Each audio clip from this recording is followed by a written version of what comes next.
여러분 안녕하십니까. 사과콜라TV입니다. 오늘은 제가 8.15 일요일입니다. 공휴일날 이용해가지고 경상북도 군위군에서 농사짓고 있는 우수 사과 재배 동동과 가수원을 방문했습니다.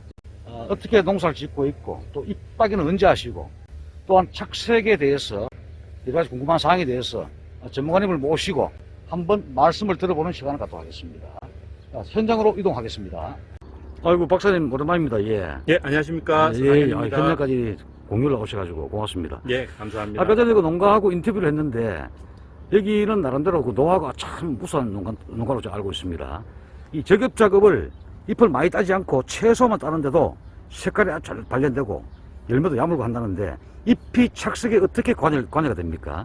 기본적으로 이제 식물이라는 것은 광합성을 합니다. 광합성이라는 기본적으로 태양빛을 이용해서 그 태양 에너지를 사람이나 동물 같은 경우에는 태양빛을 잡아주지 못하지만은 식물은 엽록소라는 게 있어서 태양빛을 자기의 에너지로 잡아줄 수가 있습니다. 그래서 생성되는 물질이 바로 당입니다. 다시 말해서 햇빛 에너지를 당이라는 화학 에너지로 바꾸어 준다라고 생각하시면 되겠고요.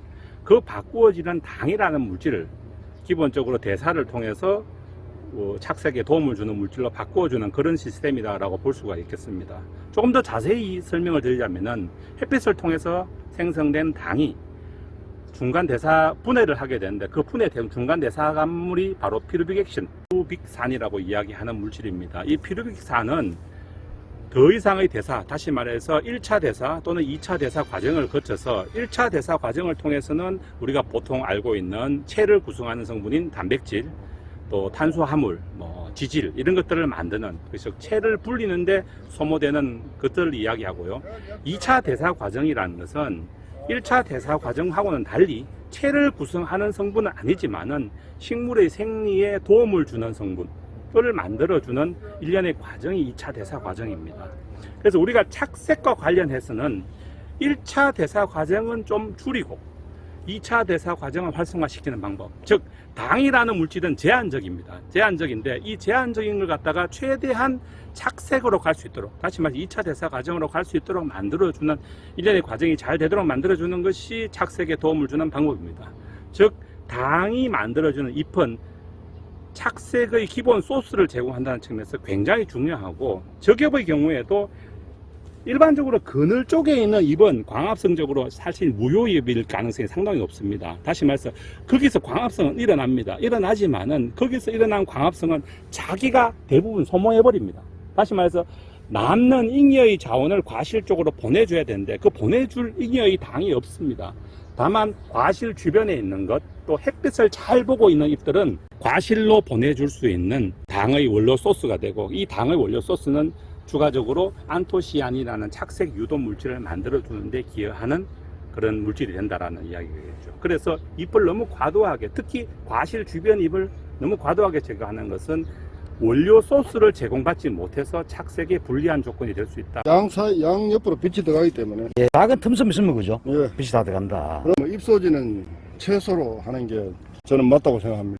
잎을 이렇게 전부 다 없었습니다. 전부 다. 문제가 많죠, 그죠? 예, 문제가 많습니다. 잎이 대인 자국만 딱 보이시네. 예, 그거 딸 필요 없죠. 딸 필요가 전혀 없다. 야, 정말 최소한의 잎만 따시네요. 이건 전혀 따지 않으시고. 기본적으로 착색에서 보통 우리가 이야기할 때 과실을 중심으로 좌우 20cm입니다. 좌우 20cm, 토탈 40cm가 되겠죠.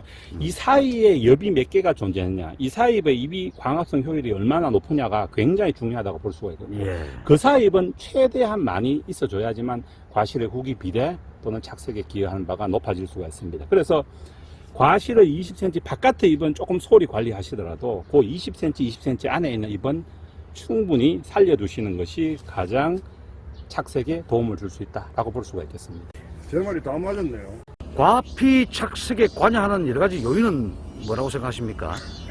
과피색의 요소라고 이야기하면은 그 색깔의 요소죠. 그래서 일반적으로 이제 적색, 황색, 녹색 세 가지의 요인이 관여하는데요. 저 겉에서.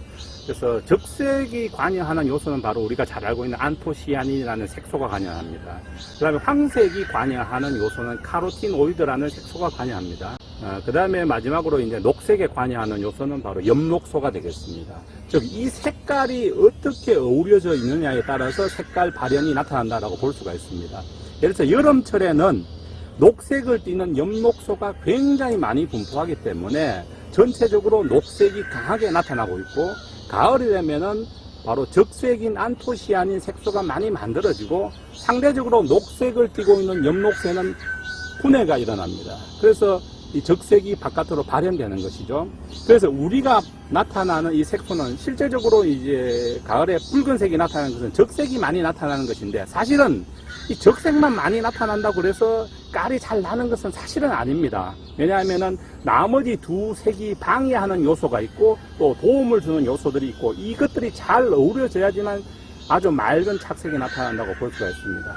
가끔 가다 보면 색깔이 붉기는 한데 검은빛이 난다든지 아주 탁한 색이 나타나는 경우는 그 색의 요소가 잘 어우러지지 못해서 나타나는 결과다라고 볼 수가 있습니다. 즉, 흑색, 황색, 녹색을 나타내는 이 세 가지의 색소가 잘 어우러져야지만 좋은 착색이 나타난다라고 볼 수가 있겠습니다. 착색 증진 요인에는 여러 가지 요인이 있습니다. 일반적으로 이제 환경적 요인, 그 다음 재배적인 요인, 그 다음 영양생리적인 요인, 뭐 세 가지로 크게 나눌 수가 있는데요.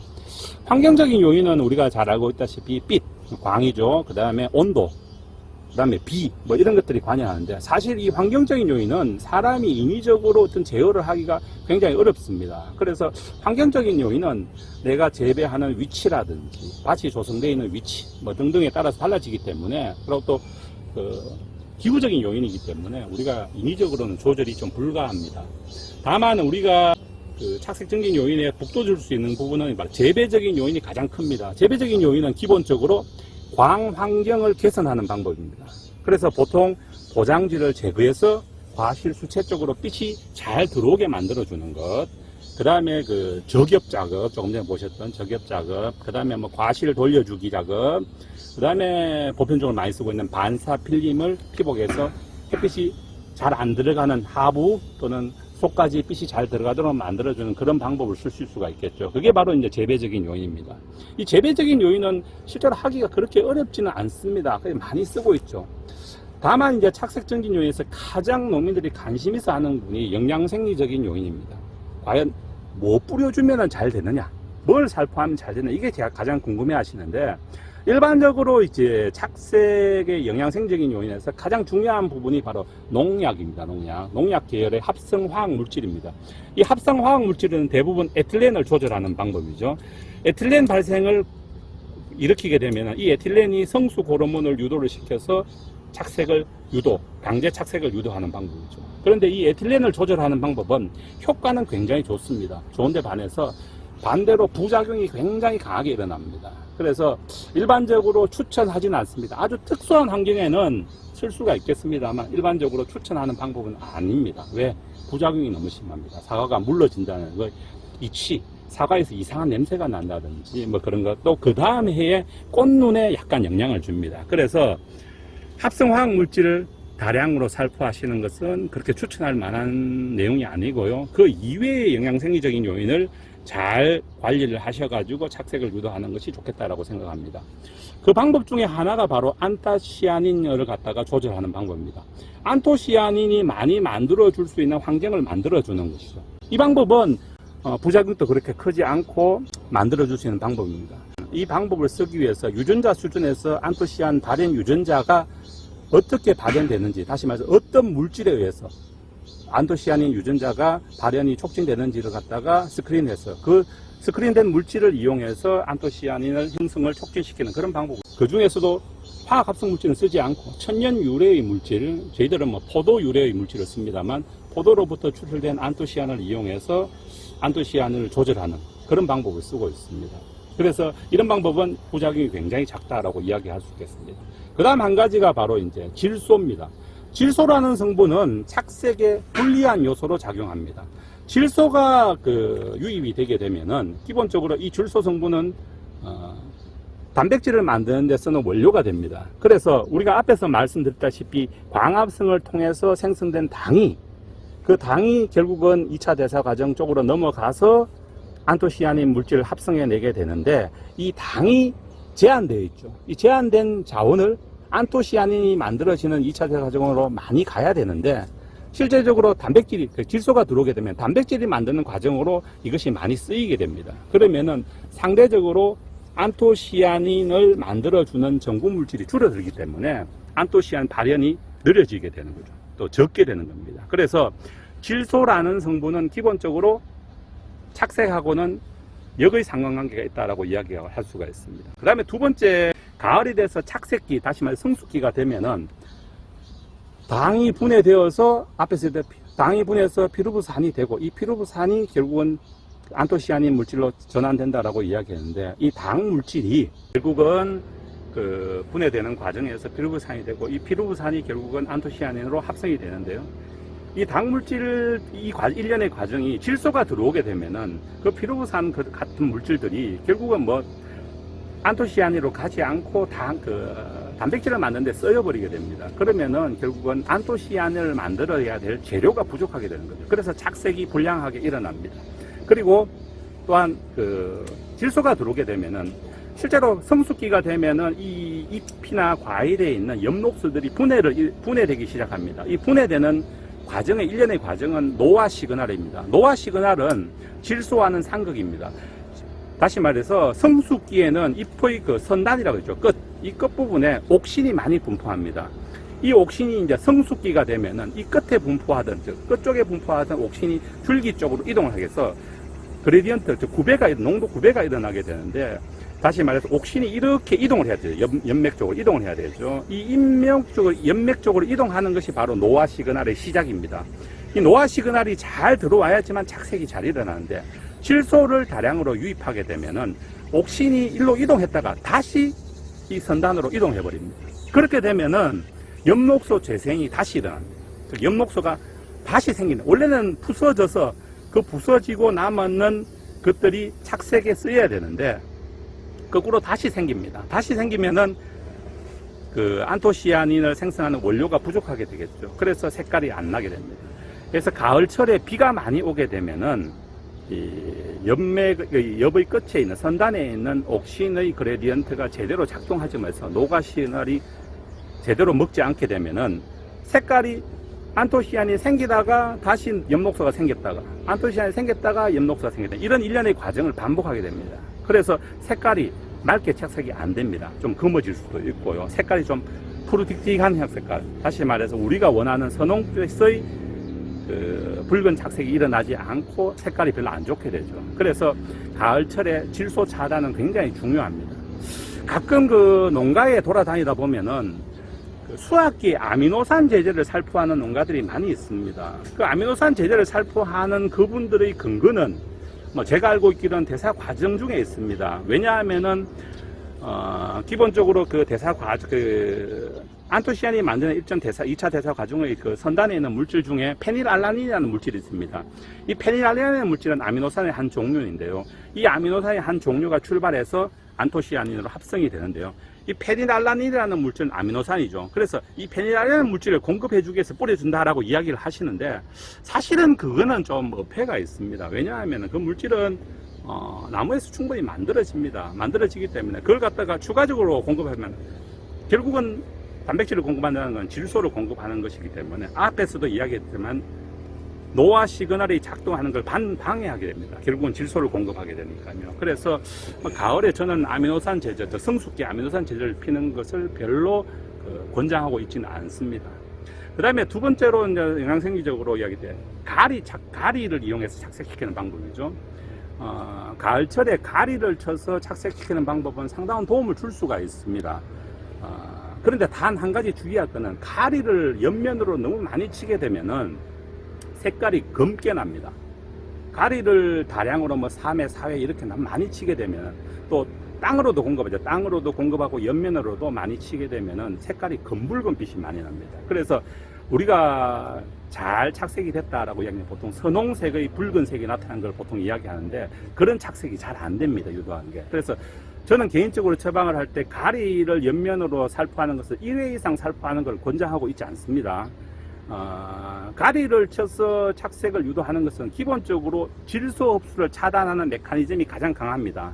그래서 전체, 즉 나무가 갖고 있는 밥통의 크기가 있는데 양이온을 미리 집어넣는 거죠. 집어넣어서 밥통의 크기를 줄이는 방법입니다. 그래서 질소 흡수가 들어오는 걸 좀 줄여주는 방법인데, 그 방법을 너무 많이 쓰게 되면, 즉 가리인 경우에서 칼슘이나 마그네슘 이런 것들은 그런 현상이 잘 안 생기는데, 가리는 유독 그렇게 검붉은 빛이 나는 현상이 많이 생기기 때문에 저는 가리를 옆면 시비하는 것을 1회 이상을 별로 추천하지는 않습니다. 예, 그 부분을 조금 주의하시면은 맑은 착색을 유도할 수 있다고 생각이 되어집니다. 앞에서 말씀드렸다시피 그 광 환경에서 기본적으로 이제 착색에서 가장 중요한 요소 중에 하나입니다만, 엽록소라는 것이 착색하고는 반대되는 거죠. 다시 말해서 엽록소가 분해가 일어나야 됩니다. 분해가 일어나서 그 분해된 엽록소가 안토시아닌이 생성되는 전구물질로 사용이 되어지게 됩니다. 다시 말해서 성숙기가 되면은 엽록소가 잘 깨어져 줘야 됩니다. 단계적으로 잘 깨어져서 그 깨어졌는 이 엽록소가 착색 물질로 전환되도록 만들어주는 것이 굉장히 중요합니다. 그 엽록소가 잘 깨어지려면은 자외선을 받아야 됩니다. 햇빛 중에서. 햇빛에는 뭐 가시광선, 뭐 자외선 뭐 여러 가지가 있습니다만, 그 중에서 자외선이 그 엽록소를 잘 깨어지게 하는데 가장 중요한 요소가 됩니다. 그래서 이 엽록 그 빛 중에서 자외선의 빛이 착색에 도움을 준다. 뭐 그런 말은 상당히 맞는 이야기다라고 볼 수가 있겠고요. 그 다음에 효소와 관련 이야기를 많이 들었습니다. 그 효소와 관련된 이야기는 뭐 정확하게 어떤 이야기를 하시는, 다시 말해서 농민분이 이야기하는 효소와 저희들이 이야기하는 효소의 개념이 좀 달라서 차이는 좀 있겠습니다. 효소와 관련된 것이 가장 중요하게 이야기 드는 것이 바로 팔이라는 효소입니다. 페닐알라닌 암모니아라이즈라는 효소인데, 이것이 이제 그 안토시아닌이 형성되는 전 단계, 페닐알라닌부터 합성되는 이 전 단계에서 중요한 요소를 하는데, 이 팔이라는 효소가 작동을 하려 그러면은 여러 가지 요인에서 작용하는데, 그 요인의 가장 중요한 팩터가 바로 양분이 좀 줄어들어야 됩니다. 그 양분 중에서 질소 양분이죠. 질소 양분이 줄어들어야지만 팔이라는 효소가 잘 작동합니다. 그래서 질소 양분이 올라가게 되면 팔이라는 효소가 잘 작동 안 한다는 거죠. 다시 말해서 전구물질, 다시 안토시아닌이 되기 위한 전구물질이 많이 있더라도 그 팔이라는 효소가 잘 작동하지 않으면은 최종적으로 안토시아닌 산물이 만들어지지 않는 것이죠. 그래서 이 팔이라는 효소가 잘 작동하기 위해서는 좀 척박한 환경, 다시 말해서 질소가 부족한 환경이 만들어져 줘야 됩니다.